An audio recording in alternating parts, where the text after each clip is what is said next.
I needed money badly, so when I saw a night shift job for a security guard at an old abandoned hotel, I didn't ask many questions. The place was called the Silver Crest. It had been shut down for years after some kind of incident no one wanted to talk about. The owner gave me simple instructions. Sit at the front desk, watch the cameras, and never leave the building. Then, just before I started, he added something strange. If you hear knocking, don't open the door. I laughed it off at the time, thinking it was just some old superstition meant to scare new employees. I shouldn't have. The first few hours of the night were painfully quiet, the kind of silence that makes your ears ring. Around 1:17 a.m., one of the security cameras flickered. It was camera 6, covering the third-floor hallway. At first, I thought it was just a glitch, but then I noticed something standing at the far end of the corridor. A tall figure, completely still, facing directly toward the camera. It didn't move. It didn't shift.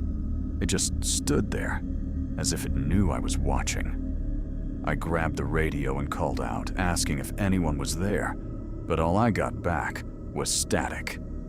Then suddenly, the screen went black. Not long after, at exactly 2:03 a.m., I heard it. A slow, deliberate knocking coming from the front door. 3 knocks, evenly spaced. My body tensed immediately as I remembered what the owner had said. Don't open the door. I tried to ignore it, telling myself it was just the wind, or maybe some loose panel outside.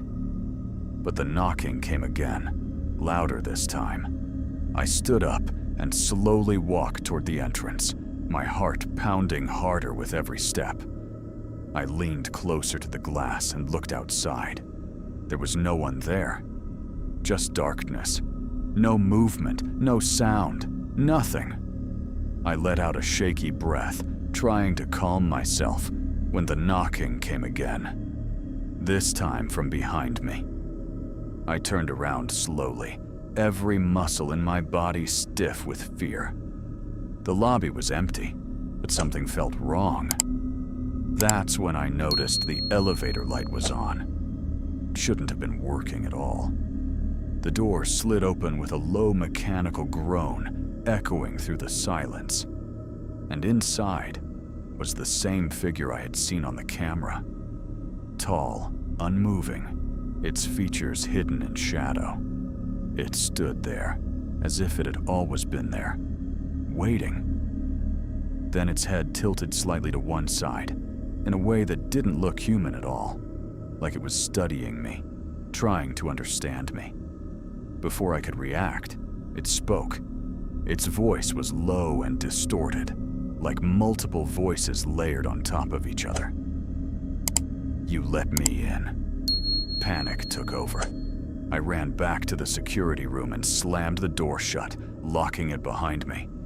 My hands were shaking so badly, I could barely press the buttons on the monitor. I pulled up the camera footage, desperate to make sense of what was happening. But what I saw made my blood run cold. There had never been anyone on camera 6. The hallway had been empty the entire time.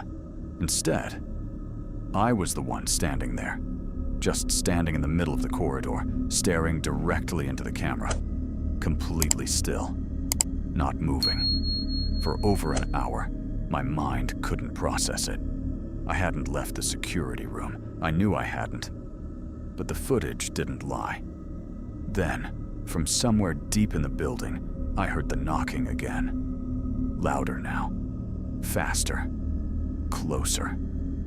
It echoed through the walls like it was coming from every direction at once.